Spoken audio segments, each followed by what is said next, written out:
Hey guys,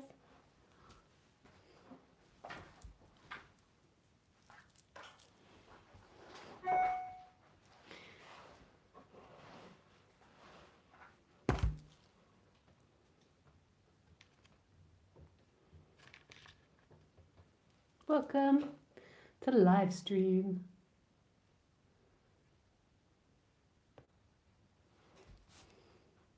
Nice to see you.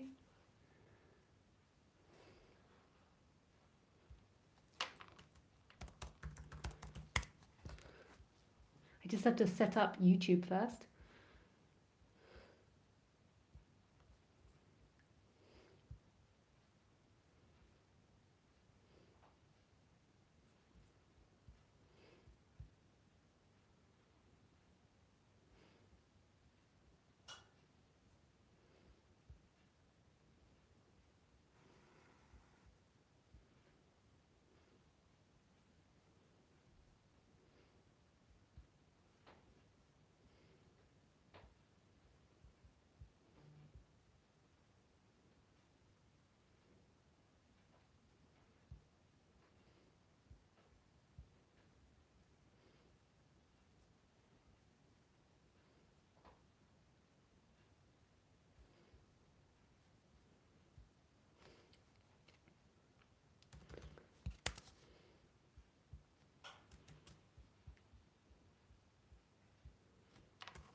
Say hi, guys.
So hi guys, welcome to Livestream. If this is the first time you've ever been on Livestream, then you ask me questions through Skype, and my Skype address is lisacairns12. So just send me a message through Skype. If you want to call in, then a good thing to do is just write a quick message about what you want to call about, just so you can be clear, and then when you call up, there's more of a reference point for you, so you don't feel so nervous in sharing, or you don't get all distracted or flustered by being online. So if you do want to call in, just write a message about what you want to call about and talk about, and what question or what's coming up for you. If you want to just write a message, you're welcome to write a message. Know that I can't answer all questions. Sometimes I just get too many. Sometimes I miss them because it's going quite quickly. But know that it's really appreciated, the interaction and the interest. And I'm sure if you watch, someone else will ask what you wanted to ask if your question doesn't get answered.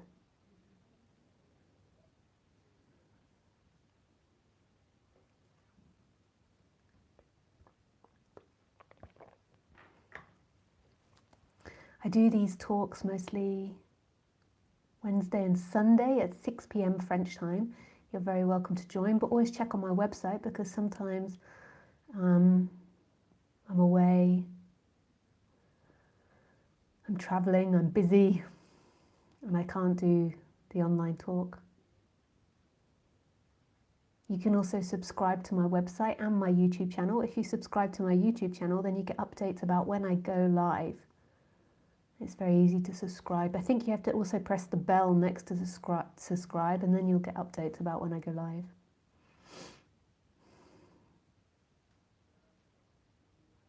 You can also join an event that I'm doing. The next event that I'm doing is an online meditation. That's this Saturday the 10th, but I think it's all booked up now. I'm not sure, I think it's booked.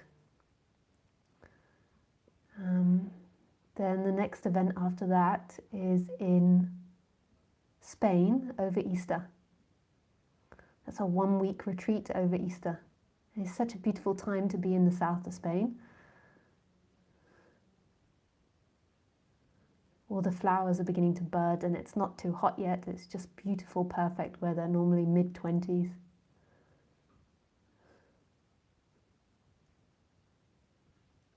If you want to sponsor someone to go on that retreat, if you feel like you have some extra euros or dollars or pounds or rupees in your pocket, can't think about the currencies at the moment, then you can go on to the retreat and you can find out about sponsoring somebody to go on to that retreat. We've already got one person sponsored so far.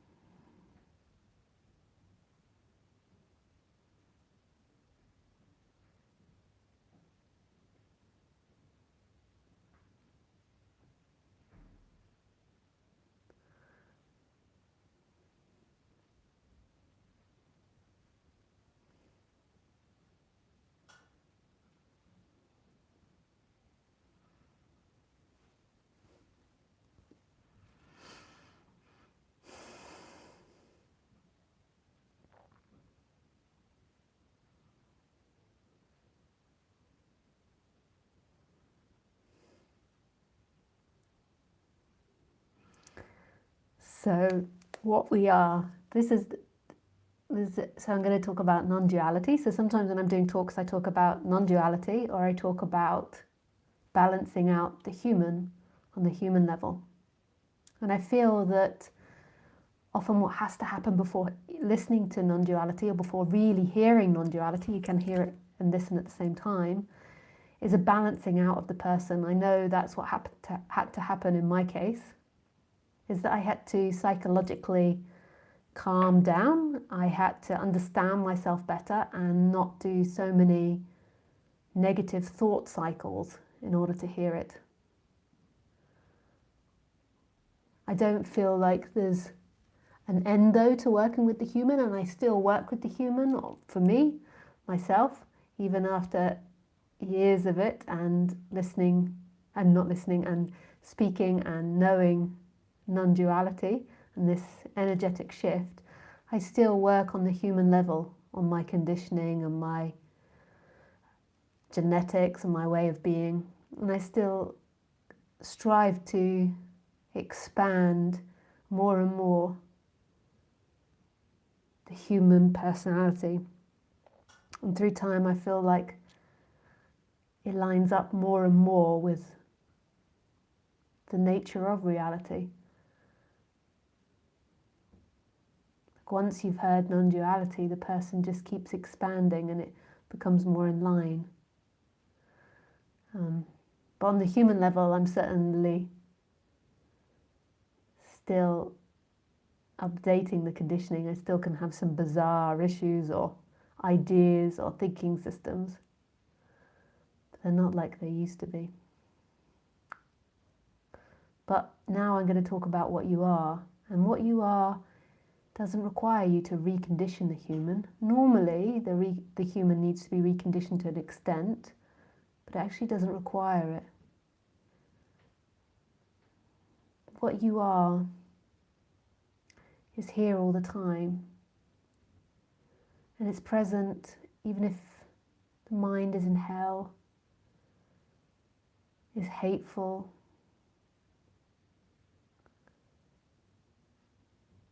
is a saint, a sinner, argues a lot, is really peaceful, is into non-duality or into Islam or Christianity or demonism, if that is something. It's political or not political, ethical or not ethical.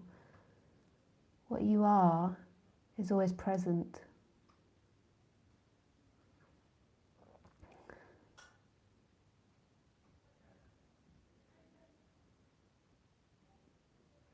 And that seems bizarre to the mind, because to the mind it's unthinkable that there's something here that the mind doesn't recognize. It's so intelligent that it can recognize and understand everything. And this is actually talking beyond the mind. What begins to happen when you're listening to a speaker is there's a slipping out of that mind and hearing about non-duality, not to. So something beyond what you think, which is incredible. I get so excited talking about this. I love it. Non-duality to me is the most beautiful subject there is. It's total freedom and it's total unconditioned love. It requires nothing. There's nothing you need to do to get to it because it is already present.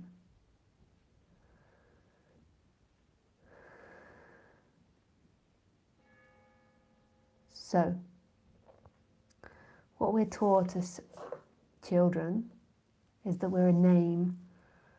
So I was taught I was Lisa, and I had severe dyslexia,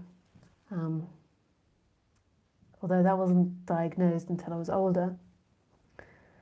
But I had severe dyslexia, and I struggled to identify as this name, Lisa.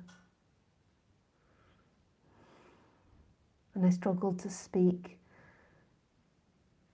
And it felt like I struggled to be human. So I remember I kept being told to write my name, or there was a pressure to say this is my name. And I only vaguely remember it. And I remember having this feeling that I had to say that was my name, otherwise I wouldn't be human. I wouldn't be allowed in the human world to take on this name. So prior to me taking on this name, just like you, prior to your parents keep repeating you are a name, what are you?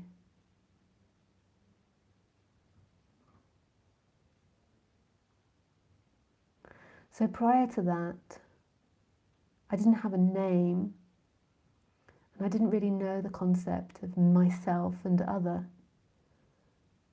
There was some sort of natural instinct that was coming up in the body that could recognize the difference between me and a wall. It didn't just keep walking into a wall, but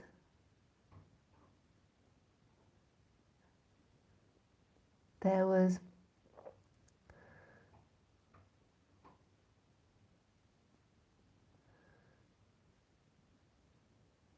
something that was there prior to my name, prior to being in relationship with the world or with another human. And that which was there, the essence of me,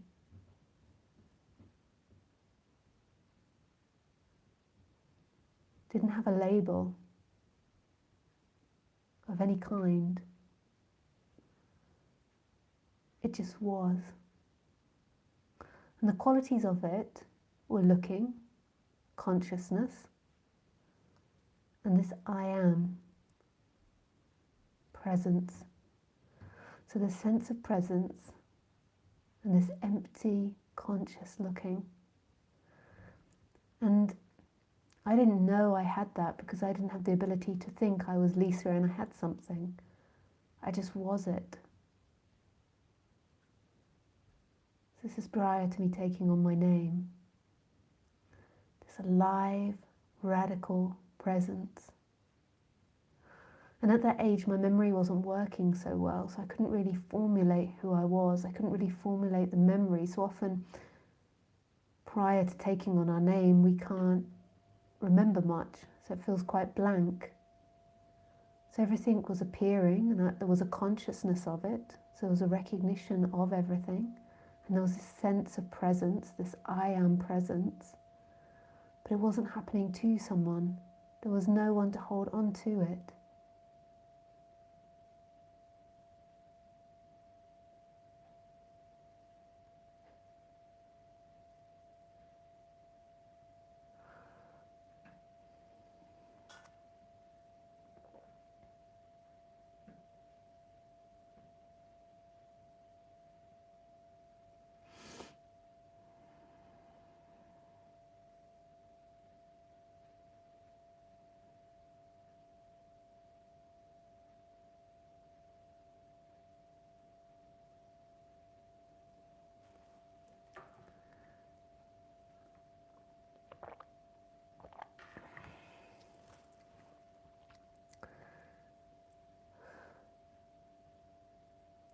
And that presence is still here. That empty looking and that sense of alive presence is right here. I am, and there's this consciousness. It's always been throughout my life. Always.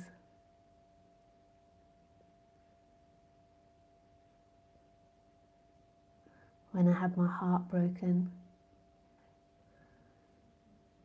when I was shouted at school for not completing my work, when I was bullied in the playground, when I enjoyed the most beautiful sunset, when I went on holiday with my family.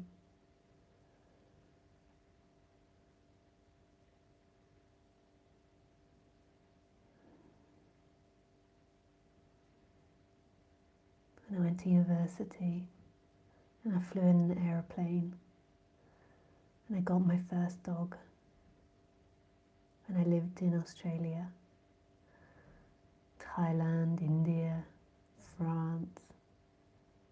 I lived in all these different countries. There was still this I am presence and this consciousness.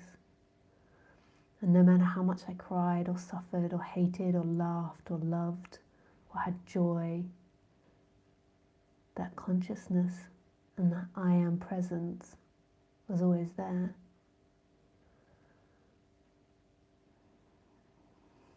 After about the age of 5, when I started saying my name, I am Lisa, I'd stand up in class, Although I most really wouldn't, because I was insanely shy, so I'd be like, and then I would say my name.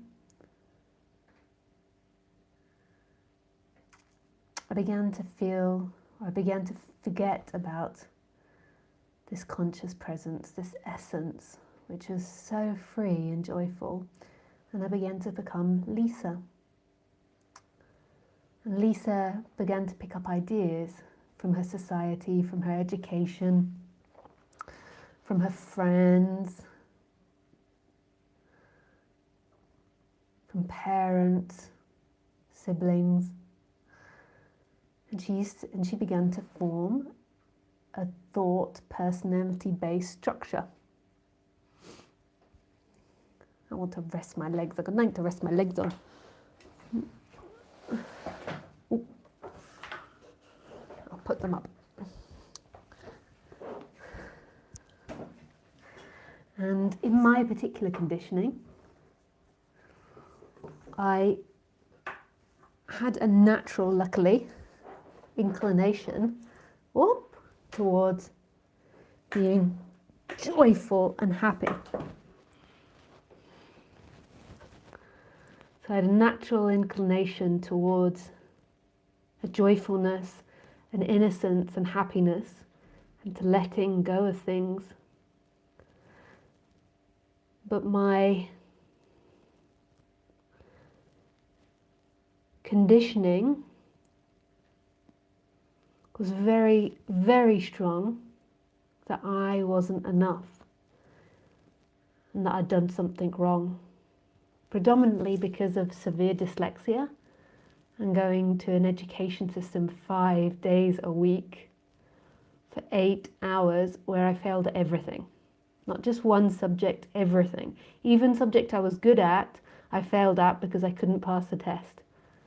So everything I failed at, and not just like failed was towards the bottom of the class, I was the bottom of the class. And dependent on your teachers, you got treated differently. Often you'd get shouted at, sent into the corner, sent out of the class, kept in at break times, shamed in front of the rest of the class. So I had a natural inclination towards joy, and that natural inclination got me lots of friends. So in that way I had positive conditioning, but I had very, very strong conditioning that I wasn't enough.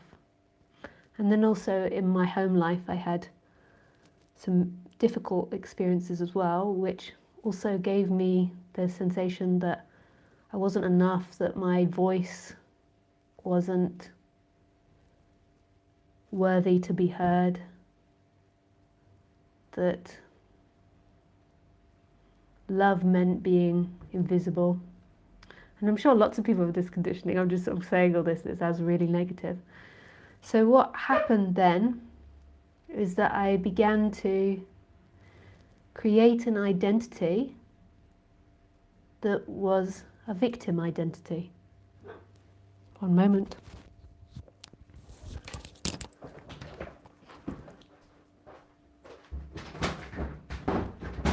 Come on then, Lacey. Quick, quick.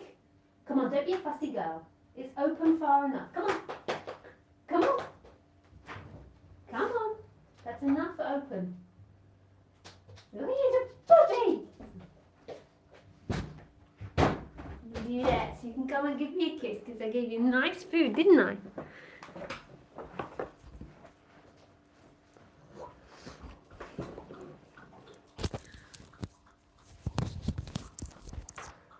Should just check on Skype to make sure there's nothing wrong with my audio video.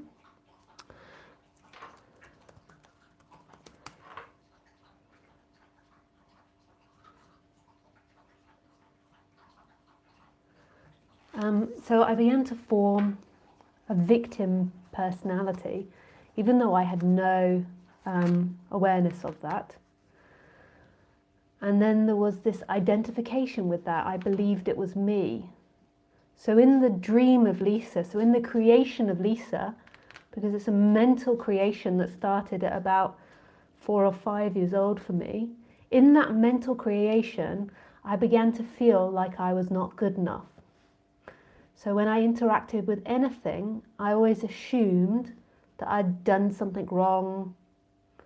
It was so strong, you know, being dyslexic in this society, it was so strong that I'd done something wrong.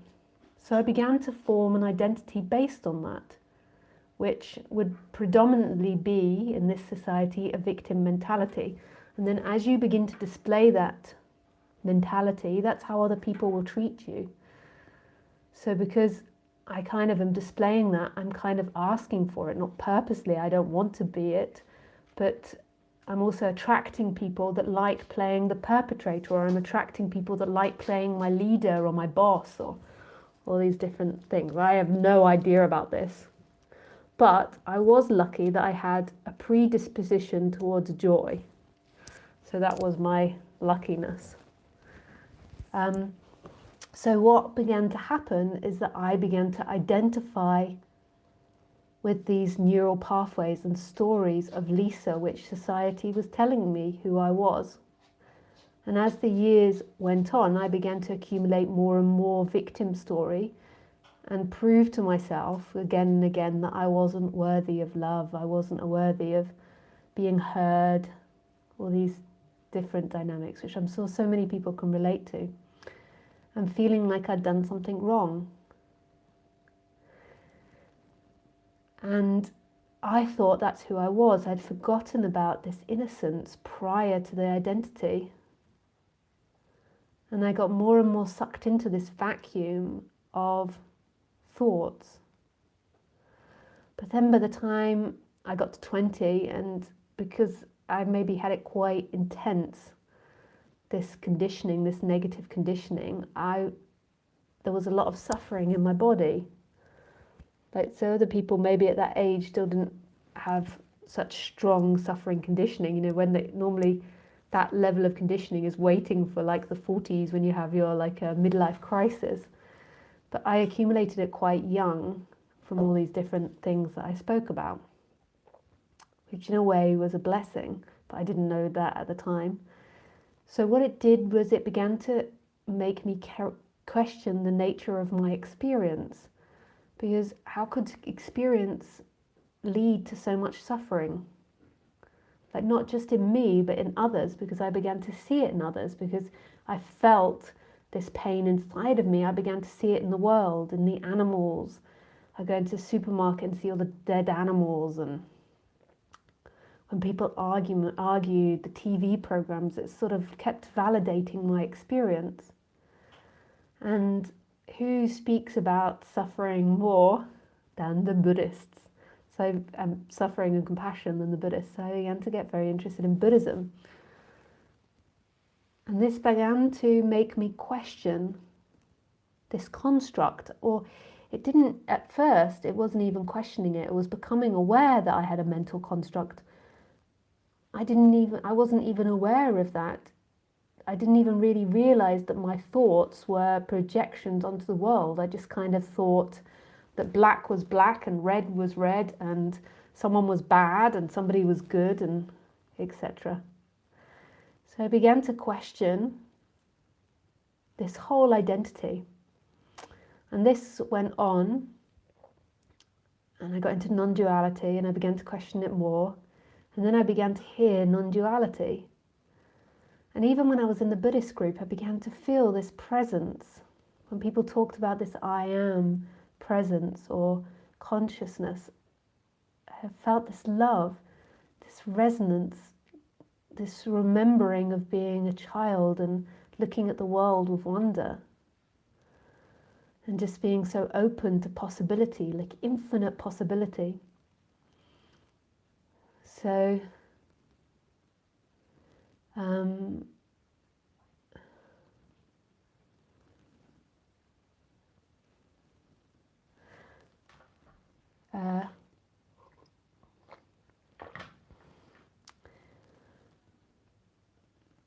so I went more and more into it. and then began to have awakenings. And I'd already had awakenings even prior to getting into spirituality, but I began to have all these awakenings.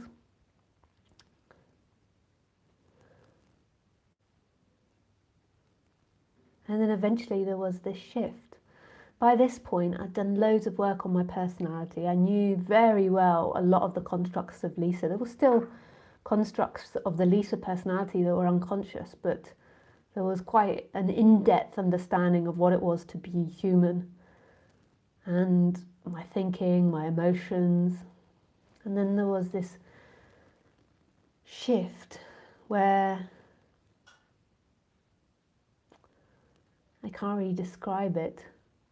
It's like an energetic shift from being somebody that's name bound and limited and lives behind the eyes and inside the body and lives in time and is always thinking about yourself or what other people have done or said and all these types of things.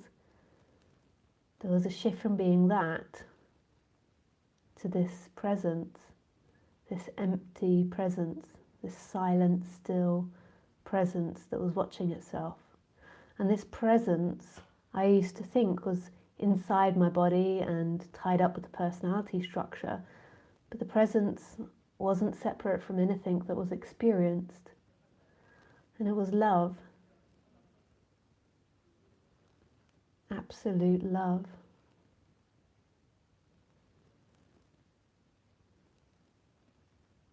And mystery and freedom.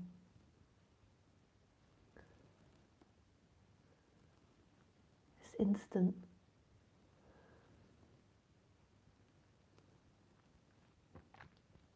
And the personality structure kind of shifted from being the center of the show to being another element in the show.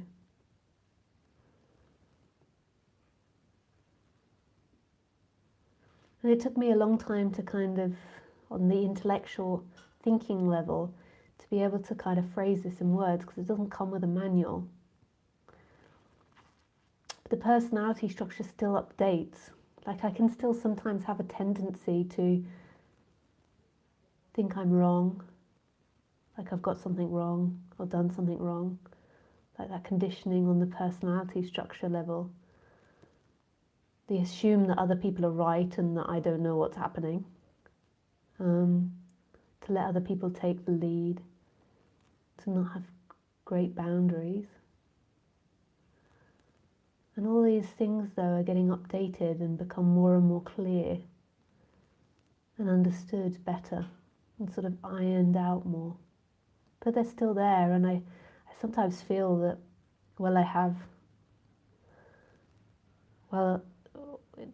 you'll always have an imprint of that old personality. Like, there's got to be a personality structure in this body.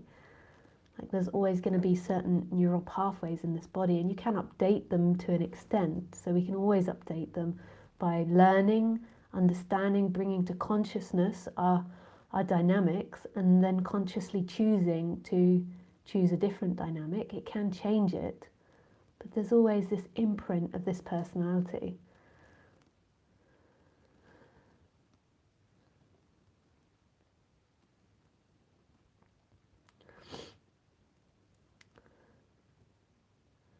And that's taken me a long time to kind of come to a way to speak about that, because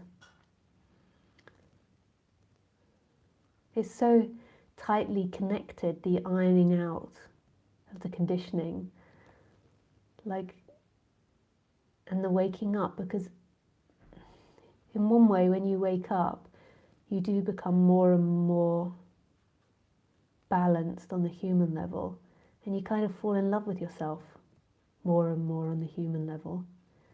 And that kind of carries on after that shift, but that's hard to kind of talk about because they're so interconnected. But the most important part to talking about the human level is not expecting that you're going to be a perfect human. Like, not waiting to not have neurosis or fears or jealousies or guilts or embarrassment. They're not waiting to become this perfect human God. Like if you think about it logically, it's like the ultimate ego delusion to wait to become this perfect walking God. And I've thought a lot, like as a speaker, why other speakers and teachers imply that you do become some walking God. And then there's a lot of teachers that don't imply that. They say that enlightenment is about the exception of all the imperfections in the human character. And so I've thought a lot about why there's such a big difference. And this is my latest up-to-date theory about why there's so many differences in the way it could be that people like me and other speakers haven't got to this perfect human godlike state. And we are prematurely ejaculating, like prematurely talking. Like if we wait another decade or 2 decades, we'll get to this perfect, godly human place where all conditioning is only positive. But that doesn't feel right to me. It could be that. I'm open to that, but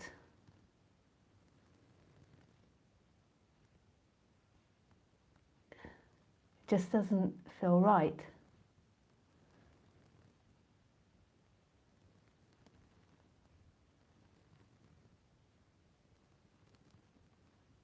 Because when I look at Khaleesi, and I know Khaleesi's free, I know it.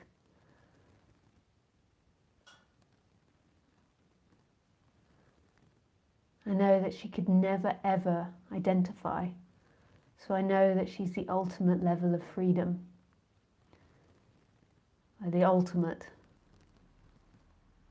Because she can't identify, she could never identify. And I know you think that's debatable, but there is no doubt in my mind there. Khaleesi has all types of personality quirks. She displays guilt. She displays embarrassment. She displays fear. She displays joy. She displays excitement. She displays sadness. She displays sneakiness. She displays anger. She displays a lot of joy. I call her the external joy. And I've known her since she was a young puppy, and I've seen her become conditioned. So I know her and her natural way of being, and I've seen her become conditioned. And a lot of her actions now that I see and her behaviours, it's because I've had that joy of spending so much time with her. I can see how she's developed that in certain situations.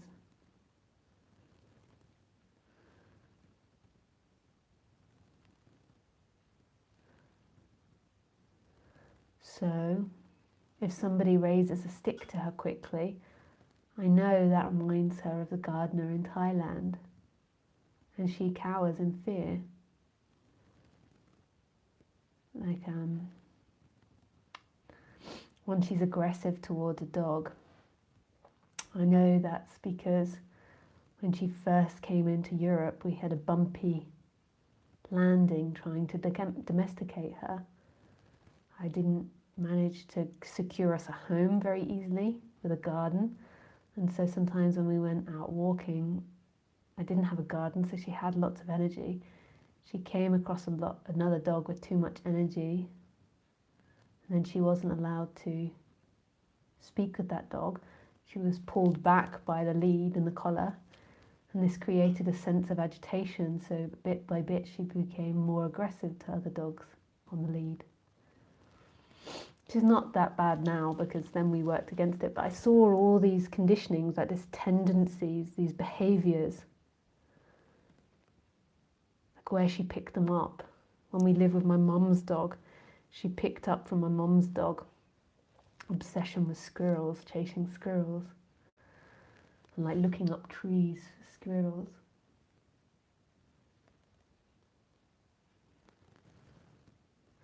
So she displays all qualities of perfection and imperfection, and I know she's totally free.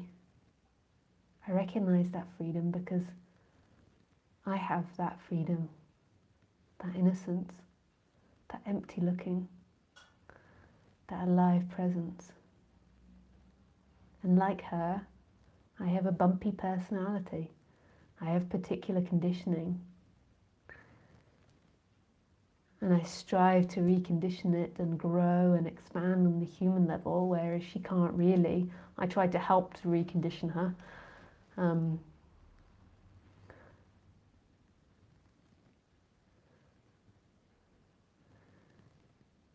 We work together at the reconditioning.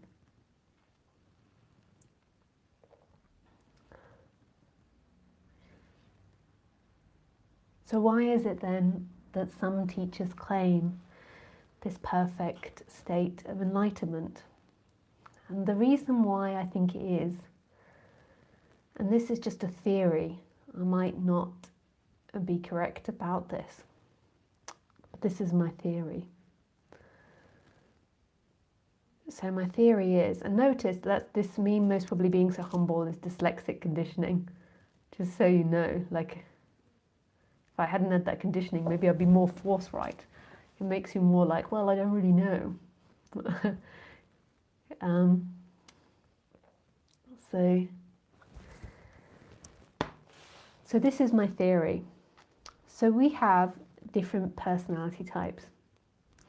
So my personality type is an introvert, and I'm also an empath character. And I mirror people. So when I come in contact with people, I instantly feel other people, and when I'm interacting with them, I'm very sensitive to the other person. So I have very strong empathy chemicals and mirror neurons in my brain.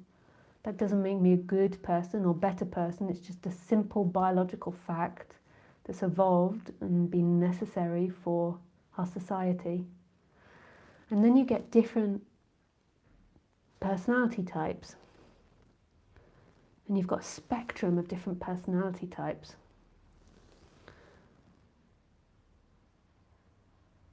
You've got personality types that have very little empathy. You have personality types that have medium amount of empathy. You have personality types that have very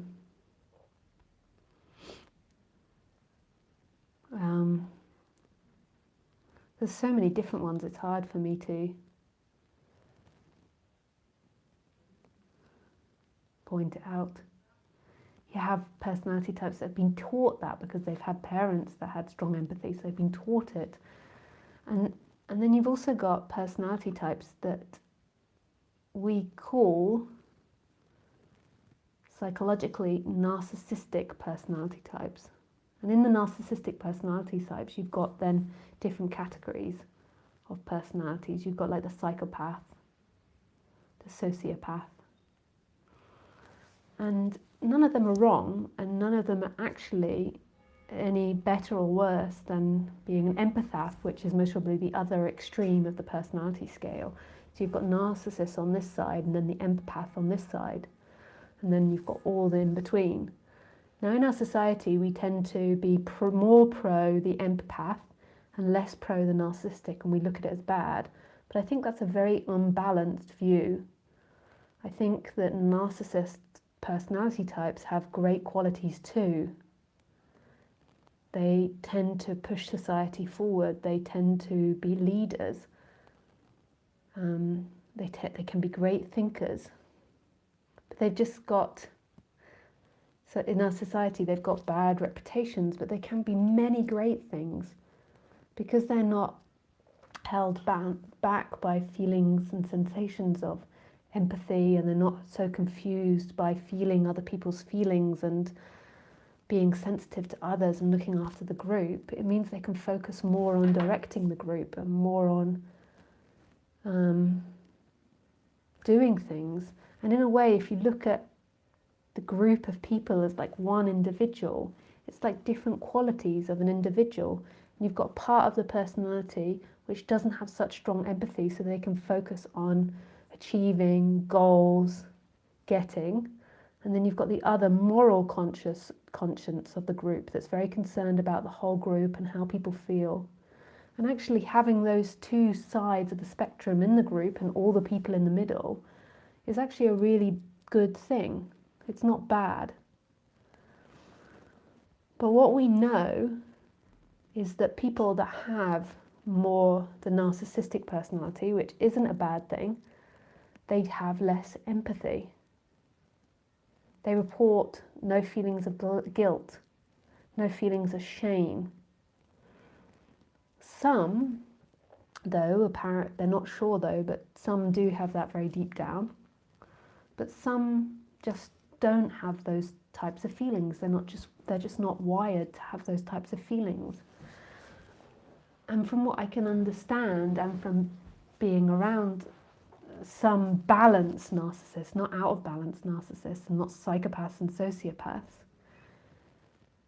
but some balanced one, is that they tend not to feel these complicated feelings of empathy, compassion, guilt, shame. And by not feeling that, it means they're less focused on how the people they're interacting with feel, because they can't feel it and they can't imagine that another person feels it. So if we then look at the speaking of enlightenment, the speaking of enlightenment is predominantly going to be spoken by the narcissistic personality type, because that's going to fit in with the leader, with the one that pushes itself forward, and not the empathy type. And it will have some, so it will have some in the middle and some empathy types, but the majority will be of that narcissistic personality type. And the narcissistic personality type, which I'm not saying is a bad thing, and I'm not saying cannot be totally free, it can be totally free, but that narcissistic personality type, of course, is going to say that they have perfect feelings. Of course. They might acknowledge some imperfect feelings, but it's unlikely. They're going to only be focused on the more positive. And they naturally won't be feeling guilt or empathy. And they will be reporting back, and their mind will be fixating on their positive sides. And even if they have negative sides, they'll most probably say that's because they were helping someone else, because that's a narcissistic personality type. They will say it's because of someone else. They were helping someone else, they were clearing somebody else's energy. They only felt that because it was relevant for the group. So what they'll report back is very positive feelings. Now, in one way, that's really good, because when talking about enlightenment, that's a good thing to do that.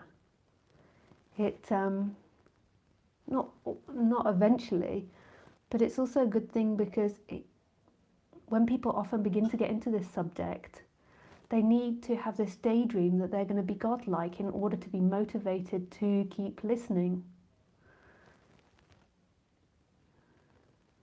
And then the more they get into this subject, the more they begin to accept themselves. So this is my theory as to why we have all these teachings that or teachers that say that, and it's not that they're lying in any way, it's just they're wired differently. And I think it's important to talk about, because eventually you gotta love yourself for every freaking quirk that you have, just the way you are. Your tears, your sadness, your neurosis, your anger, just the way you are, totally vulnerable and naked, not perfect. That's beautiful. That's not a negative thing, it's really beautiful and compassionate. And see what that does in you. Like, see what I say does in you. Does it make you feel disappointed because you want to be this perfect person? You want to get rid of bits of yourself? And you can strive to update the conditioning. I always strive to be a better person, to expand, to grow, to be better in every area. Well, sometimes cleaning the house was not my, but I'm striving, I do strive, I have it on my targets to be tidier. I'm not super messy actually, I actually like cleanness and I like being tidy. It's just I don't like doing it so much. But I strive for that. We strive for it. And this big messy blob that's here isn't mine. That's Khaleesi's. That's her toy basket. That's her hippo's butt there. This is a hippo. You see there's the hippo's pink dress and pink booties. And that's its grey arse. I'm just now currently poking it in the arse. And then we got her rope there.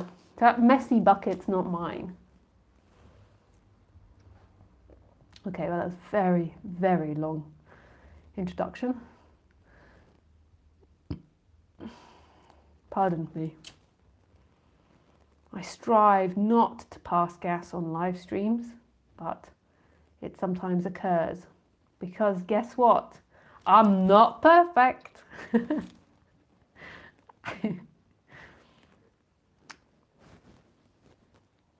Oh my God, it's so beautiful.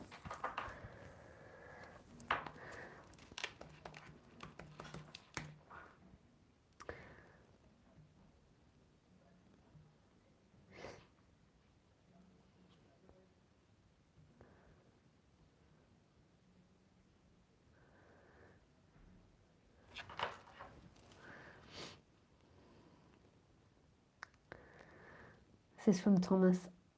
Amazing, so beautiful, wonderful story. That was really moving. I'm so thankful for you for sharing.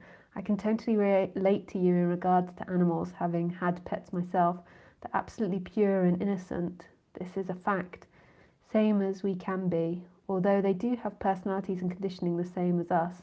I do, however, believe that we as humans have an innate ability to transcend our programming. And by accepting our flaws and by integrating our difficult emotions, we can step out of our shadow into a radical way.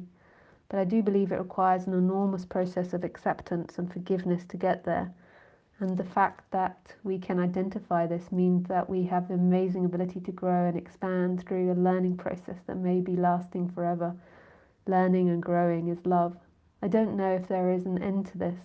My 2 cents. Yeah. I certainly haven't come to an end to the reconditioning. But I feel like more and more my life is lining up with the realization. I could just love myself and my life. I love it. Hey Julia, hi, happy to be here today. Oh, nice you could come, Julia. Hi Lisa, I would love for your help in exploring a block coming up. Every time I have to deliver something in writing, in this case it is due to university study, I get so angry with myself and feel like escaping the situation. At the mental level, I'm aware of feelings of not being good enough, fear of rejection and judgment, but this block seems to hit me again and again. It feels like freedom is to be fully human. I recognize both in me. Yeah. And to be part of being fully human is the recognition that you can change and you can grow. It's an amazing thing about being human, is that we can. So yeah, for sure. I mean, I'm not speaking with you, Julia, but more than likely what the block is a sense that you're not good enough and that you're going to fail. And that's not true. And I can get that. I can get that when I'm doing paperwork that is required for my business, you know, with my dyslexia.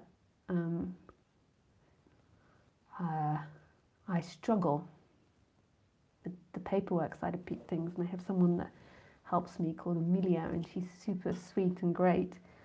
You know, and sometimes when I have a lot of paperwork to do, I can feel this urge to not want to do it. I don't get angry. My defense most probably is the temptation to watch TV. Or to find any other thing that I could possibly do. And it you know, reminds me of school, reminds me of the education system, where no kid should really, I really hope that our society changes, because no kid should go through what most dyslexic kids go through at school, or any kid with learning difficulties. It's cruel. So it reminds me of, you know, being at school. And so what I tend to do is, so today I did it and I really loved it actually. I was doing invoices. And so it took me a long time to settle down to it.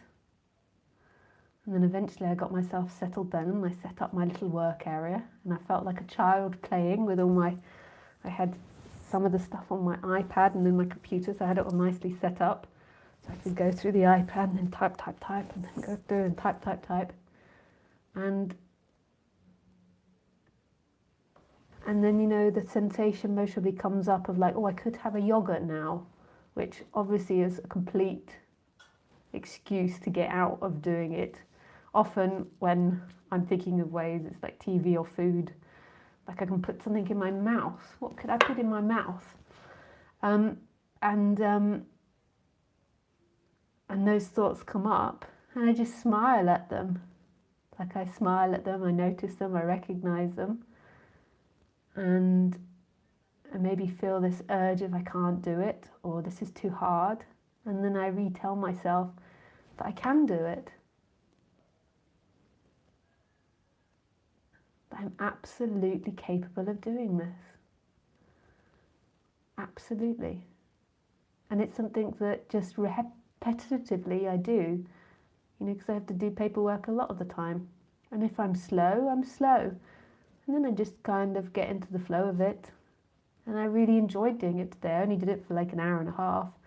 But even that, and then at the end of it, I appreciate myself of how wonderful it is that I did an hour and a half of paperwork. And how brilliant that is. It might have taken me an hour to actually get me to sit down and do it. But I just really appreciate that I did that and that I can do it and that I have the computers, the ability. And we're alive. This is happening. Even if it is uncomfortable, it's happening. Like, this is totally and utterly amazing to be sitting on a seat, typing on these computers and putting this information. It's like play. Like, I always wanted to do this as a kid. My mum had a shop and we used to have this, like, and my dad had a business too. This was maybe before my mum's shop. But my dad had like this check thing, like boop, boop, boop, boop. And I used to love that as a kid. I would sit there, boop, boop, boop, boop, for ages. Tuck, tuck, tuck, tuck, tuck, boop, boop. For no reason at all. The reason we love playing these things as kids is because this is our society and this is us learning about our society. And it's super cool that there's accountants and that it gets sent off to the accountants and it gets organised. So as you can see, like I've reconditioned myself in really positive way from very difficult conditioning, but there can still be that old conditioning that comes, like that sense of, if sometimes I get the sense of fear of I've done my taxes wrong, and that the tax man will come and get a ruler and spank me or fine me or something. Like it's the same sort of conditioning as when you're at school, like that you're going to get sent out of the class or you're going to get in trouble. And then as soon as I notice it's happening, I acknowledge it, I see where it's come from in the past, and then there's just a movement towards the positive of it. I appreciate that that's there and that's been part of this instrument. Like I don't shame myself for having those feelings and say you're unenlightened or you're bad for having them. I just acknowledge that this instrument was conditioned that way and has that, and that conditioning has made me so unique. It's made me explore this subject and do all these amazing, crazy and wonderful things, and now I can do it. And now I do have the ability to do it, and I am doing it, and my life is wonderful, and I do love it. So, yeah, that's my way of dealing with it. Mine to eat, Lolo. Thank you, that feels so true and soft. I can't stand paperwork. Love your loving and infectious energy, and yes, we can do it. Whatever is required, it's all happening now. Super glad you always find back to your true feelings of being happy and positive, no matter the circumstance. Brilliant. The true happiness comes from the I am presence, that conscious presence. It's like the reset button, and it's there all the time, accessible in anything, whether it be in prison, whether it be doing the paperwork, speaking with the tax man, in French class, in all situations. That's the real freedom, because that's your essence, that's your childlike wonder, that's the infinite possibility. And when you know that, it's always there. So it's like the thought comes up, or I'm going to do this wrong, or the tax man's going to come and spank me. And then you just appreciate that. Like, don't shame yourself or guilt yourself for that. You appreciate that thought and the beauty and the complexity of what it is to be human, and the compassion of that, and that the ability to think leads to these computers and these complicated systems and talking about being politically correct and economy and Bitcoin. If we didn't have the ability to think, we wouldn't be able to talk about all these things. But with the ability to think, it also can sometimes think up things that feel painful.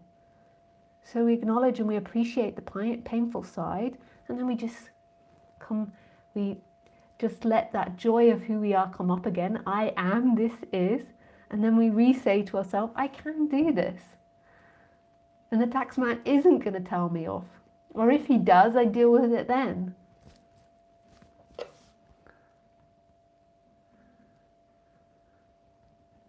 Hi, Lisa.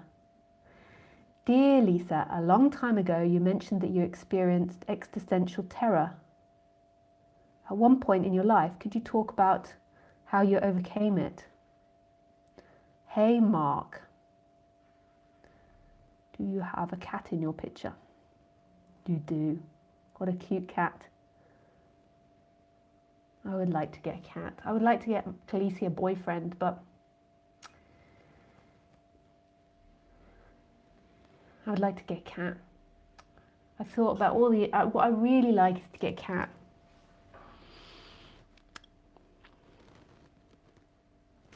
But I'm not sure if that's what Khaleesi would like.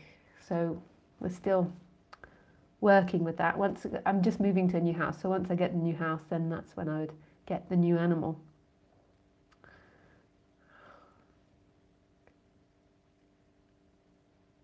would really like to get a cat. It's beautiful.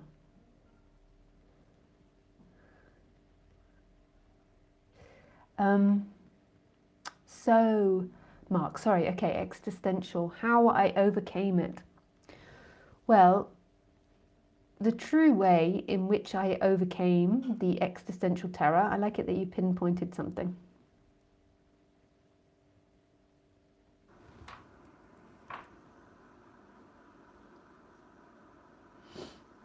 I'm just sitting in silence. Is she going to speak?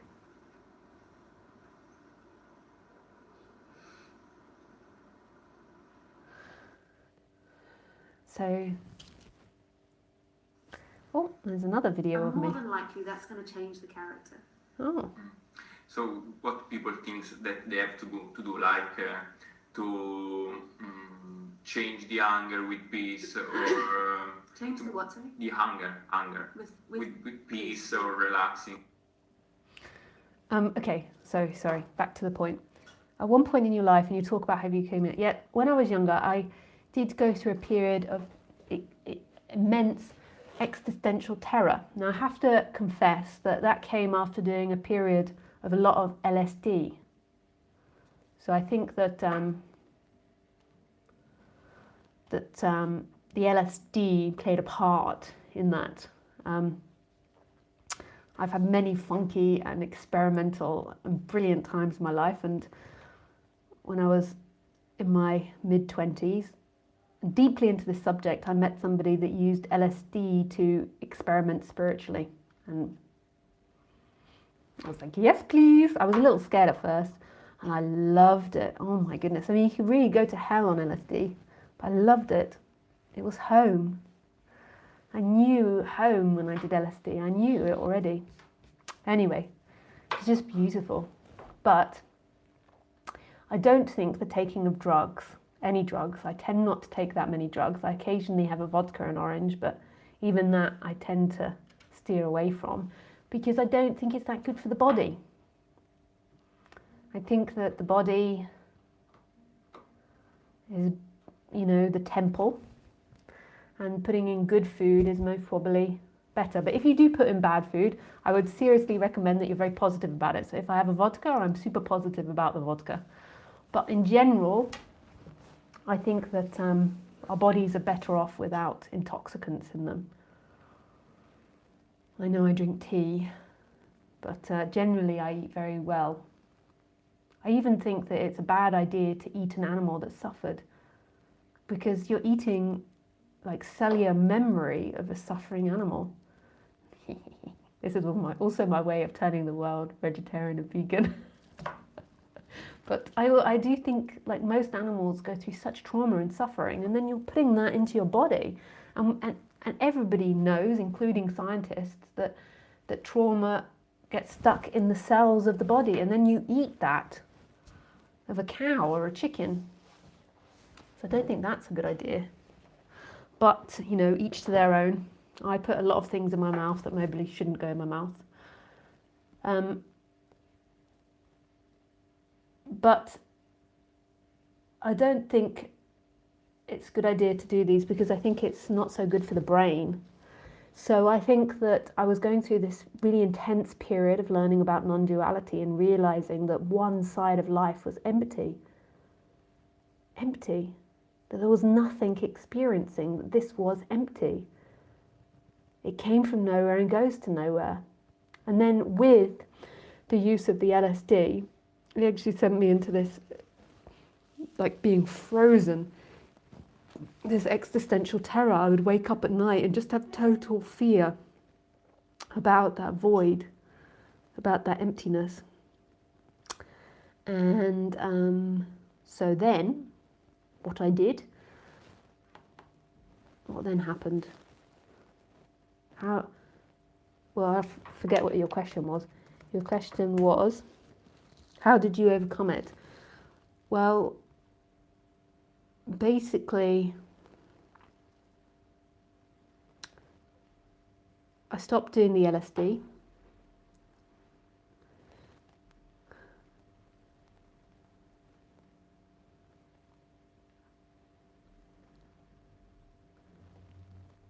And I attached myself to a guru. That's what I did in the practical terms. That was, so just after that, I went to see Ramesh in India, And then that's when I met my ex-boyfriend, who I then went and lived with. And even before I did that, I think it all began to calm down after I stopped taking the LSD. But I still had it, but it wasn't so intense. But also from listening to the non-duality and speaking about it and being open about it, I think that the body just relaxed into that. It stopped having the effect of making me go into terror, because it was obviously triggering the trauma of the idea of dying, of not existing. So I think through going to satsang and meeting other people and speaking with other people and then living with my ex-partner helped to deal with that. But that was the most intense feeling that I've ever felt, that existential terror. I would be frozen. It was so scary. How could I not exist? And in that I was having awakenings as well. So I don't know if that helps. I just realised what your today talk is. After I've written my question, how appropriate, thank you. Oh, hello Lisa, wishing you a wonderful broadcast. I don't understand a lot of things, and that's natural. And one of them is, why am I this particular me? Because of everything that ever came before. So ultimately nothing came before. In the apparent story of this world, there's lots of things that came before, including the Big Bang, the dinosaurs, the Ice Age, all these different things, the yeah. And all of that led to Eddie's particular conditioning and genetic makeup.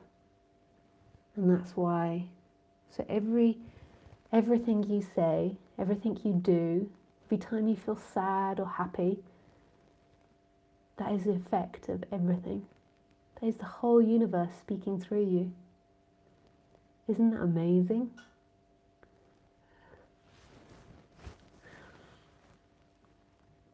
Luca, hi Lisa, would you say a little bit about what brought you to speaking about non-duality, how it came about? Thanks. Hi Luca. What happened was I had this massive explosion. So some people it's gentle, and for me prior to that it was gentle. I was having all these awakenings and it was gentle. But then I had this massive explosion, and then I was like this innocent child. And it just attracted people, like this innocent child in a woman's body, like just this innocence beaming out of my eyes. And people were just super attracted towards me. And yeah.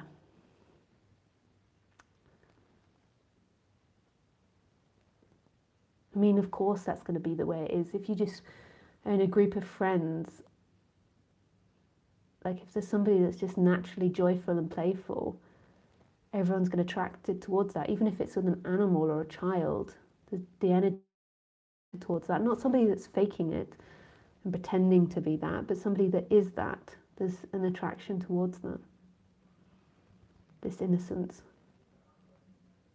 because it reminds us of our own innocence, and we can pick up on it. Hey Michael, hi Matisse. Yep, it helps, thanks. Oh, nice.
anyone wants to call in or ask a question, they're very welcome.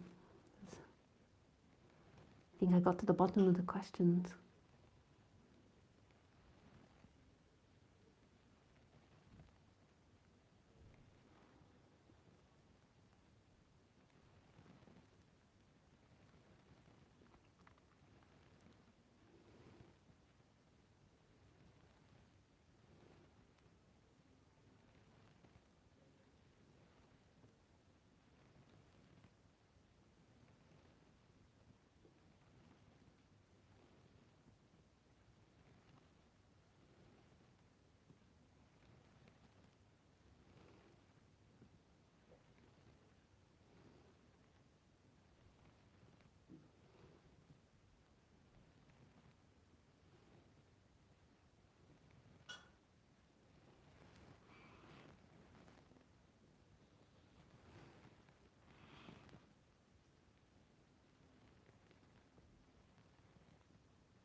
I just want to say thank you. There was such a synchronicity with everything you gave words today. What a blessing, healing and joy. Oh, it's a pleasure, Julia.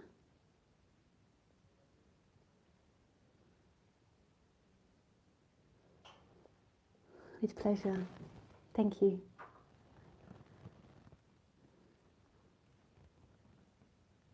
Do you think it's necessary to identify the source of my terror? Yeah, I do. I don't think it's necessary to identify the source of your terror to wake up. Freedom is here in every moment. It's that which that terror appears in. But on the human level, I think it's important to identify it, and this will help settle it. The ultimate freedom is the movement back to non-duality. But that will be heard when it's heard. On the human level, you can identify it. So, first of all, you acknowledge that you feel terror and you feel afraid. And then you find where you feel that in your body. If it's all over your body, acknowledge where that terror is. Acknowledge where it hurts. Acknowledge if there's something which is terrifying you in your current circumstance. If there isn't, then acknowledge where you felt that terror before in the past. You could acknowledge a couple of events. When I was at school and the teacher screamed at me, or my dad. You can also acknowledge times in your life when you've acted out of that terror and just recognize it.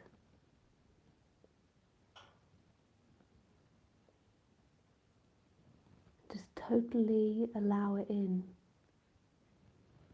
Every ounce of it. Allow that terror in. With love and with kindness. And then acknowledge and thank the terror, all the good things it's done. Because it's led you to non-duality. So that's one good thing. You find the good things it's done.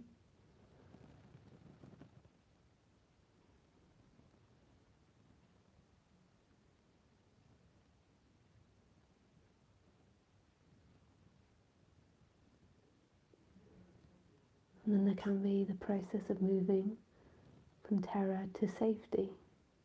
That you are safe and that you are loved and that life isn't against you. There is nothing that is against you.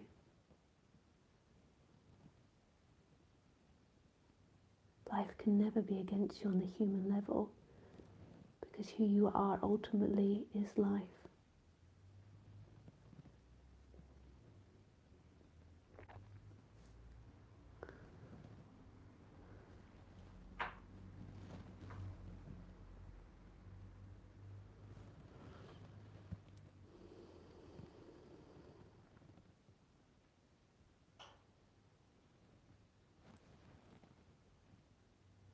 Thank you, says Carla. Thank you.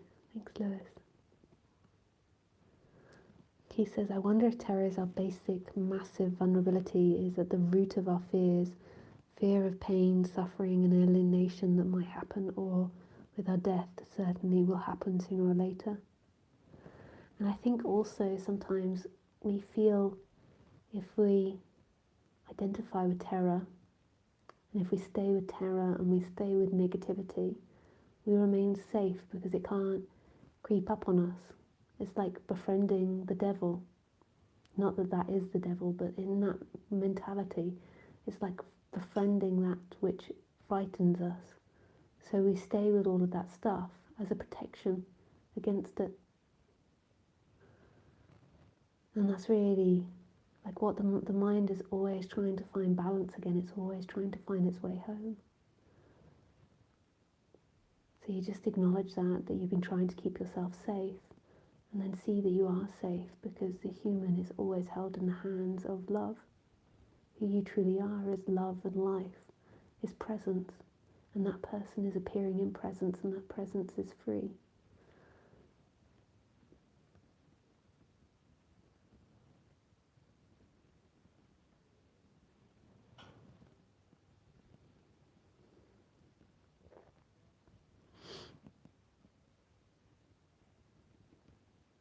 Marcel says thank you, much love. The other way around actually. Much love, thank you.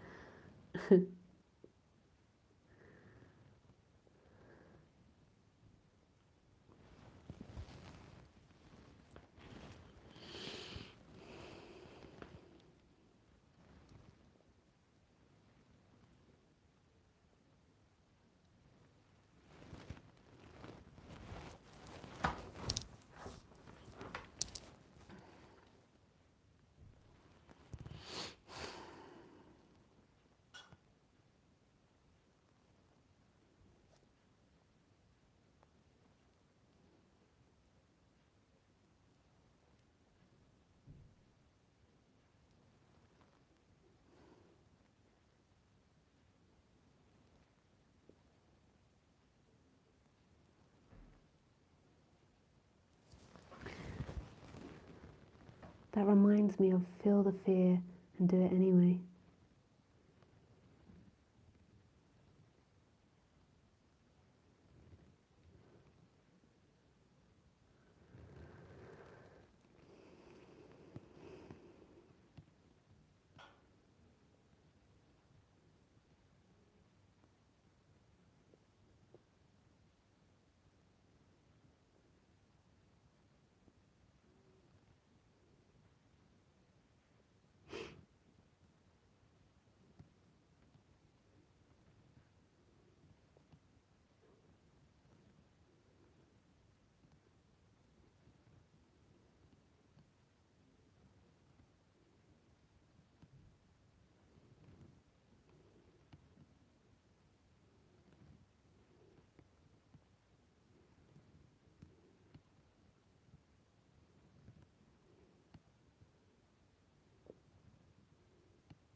So thank you so much for joining me today. It's really beautiful.